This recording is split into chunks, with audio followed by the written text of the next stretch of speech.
Harry Potter story book में आपका स्वागत है। आज की स्टोरी है होक्रक्स पार्ट 3।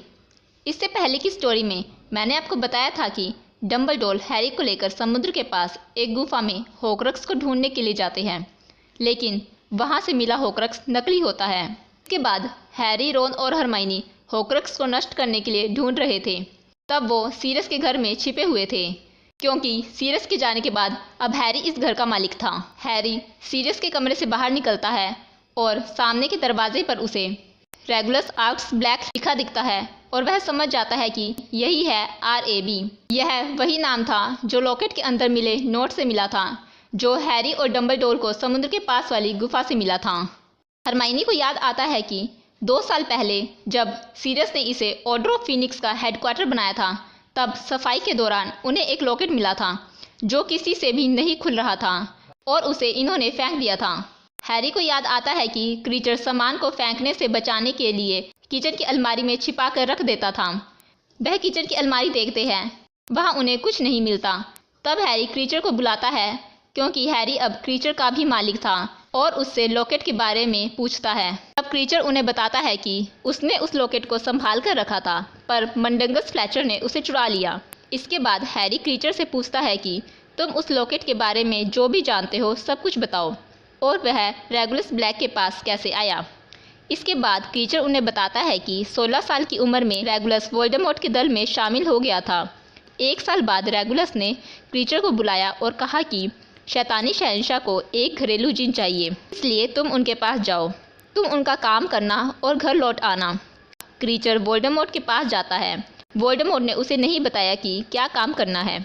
वह उसे लेकर समुद्र के पास एक गुफा में गया, नाव में बैठकर टापू तक गया। वोल्डेमॉर्ट ने क्रीचर को काढ़ा पिलाया और लॉकेट उसमें रख दिया, फिर काढ़ा भर दिया। इसके बाद वोल्डेमॉर्ट नाव में बैठकर चला गया। यह वही गुफा थी जिसमें डंबलडोर और हैरी गए थे। हैरी समझ गया कि इसके बाद क्या हुआ होगा। क्रीचर को प्यास लगी और वह झील में पानी पीने लगा और सजीव लाशें उसे पानी में ले गई। फिर हैरी ने पूछा, तुम बच कैसे गए? क्रीचर ने कहा, रेगुलस मालिक ने कहा था कि काम होने पर घर आ जाना। घर आने पर उसने सारी बात मालिक को बताई और वह बहुत चिंतित हो गए और उन्होंने क्रीचर को छुपे रहने और घर से बाहर नहीं निकलने को कहा। इसके कुछ समय बाद वह रात को क्रीचर के पास आए और उन्होंने उसे उस गुफा में ले जाने के लिए कहा। क्रीचर को काढ़ा पिलाया और वोल्डेमॉर्ट जैसा लॉकेट देते हुए कहा कि इसे असली लॉकेट के साथ बदल देना। इसके बाद तुम मुझे छोड़कर चले जाना और मालकिन को इस बारे में कुछ मत बताना और घर जाकर लॉकेट को नष्ट कर देना। रेगुलस को सजीव लाशें पानी में ले गई। घर आने पर उसने लॉकेट को नष्ट करने की कोशिश की, लेकिन कुछ नहीं हुआ। उसे नष्ट करने के लिए उसे अंदर से नष्ट करना था, लेकिन वह खुला ही नहीं। इसके बाद हैरी उसे मंडंगस फ्लेचर को ढूंढ कर लाने के लिए कहता है। 3 दिन बाद क्रीचर मंडंगस को लेकर आता है। उससे पूछने पर वह बताता है कि वह छूमंतर गली में सामान बेच रहा था।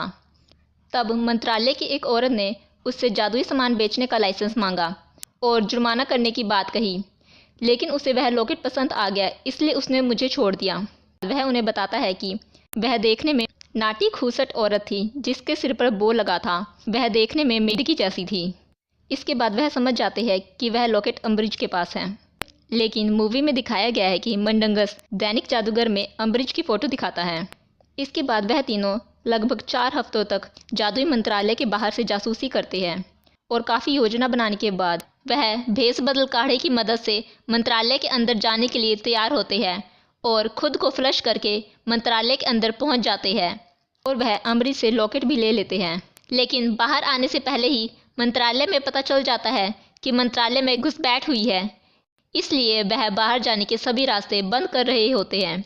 लेकिन हैरी, जो अभी मंत्रालय के अधिकारी रूप में था, रास्ता बंद होने से रोक देता है और मगलू परिवार में पैदा हुए जादूगरों को वहां से बाहर निकालता है। तभी उनके पीछे एक प्राणबख्शी याक्सले लग जाता है। याक्सले समझ जाता है कि यही वह घुसपैठिया है और मगलू परिवार के जादूगरों को यहाँ से बाहर निकाल रहा है।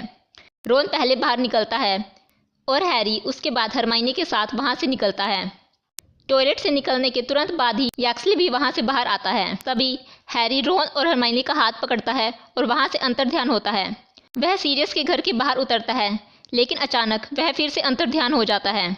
इसके बाद वह एक जंगल में पहुंचते हैं। हरमाइनी उसे बताती है कि सीरियस के घर पहुंचने से पहले याक्सले ने उसका हाथ पकड़ लिया था और वह भी वहां तक आ गया था, इसलिए अब वह जगह सुरक्षित नहीं थी। इसके बाद वो तीनों मिलकर लॉकेट को नष्ट करने की कोशिश करते हैं, लेकिन उन्हें नहीं पता होता है कि इसे कैसे करना है।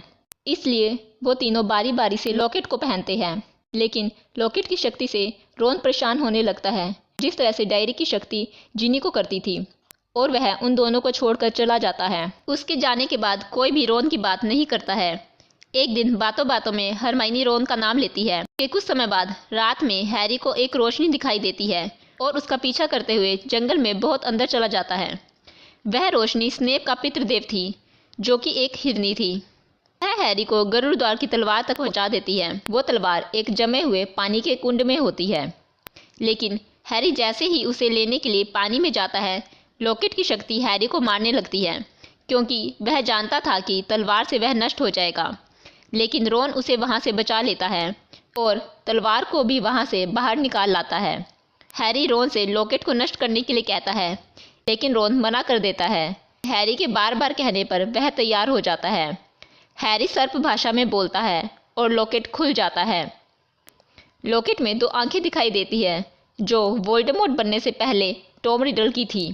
लॉकेट में टॉम की आत्मा का हिस्सा अपनी सुरक्षा की कोशिश करने के लिए रोन के दिल के सभी डर को सच करके उसके सामने लाता है। लेकिन हैरी के कहने पर रोन लॉकेट को तलवार से मारता है और उसे नष्ट कर देता है। इस तरह तीसरा होक्रक्स रोन ने गरुड़ द्वार की तलवार से नष्ट किया। ये थी होक्रक्स 3 की कहानी।